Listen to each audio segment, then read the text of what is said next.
গতিকে আমাৰ manpower, we are pretty comfortable now after we have done recruitment of 15,000 people. তাৰে nearly 558 জন sub inspector আমি recruit কৰিলোঁ এতিয়া another 300 sub inspector আমি recruitment processত আছোঁ অলপ দিনৰ ভিতৰতে in fact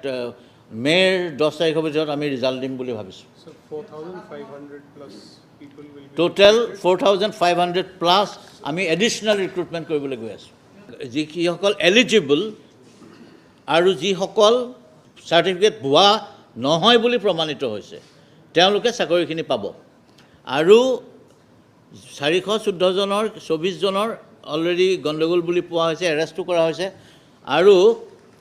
বাকি যিখিনি আছে এটো নহয় যে সকলো এলিজিবল হয় আমি এলিজিবল নন এলিজিবল সব পঠিয়াইছিলো খালি সাৰ্টিফিকেটটো ভুৱা পঠিয়াই দিছিলো তাৰমানে ভুৱা বুলি যেটো আমাৰ সন্দেহ হৈছিল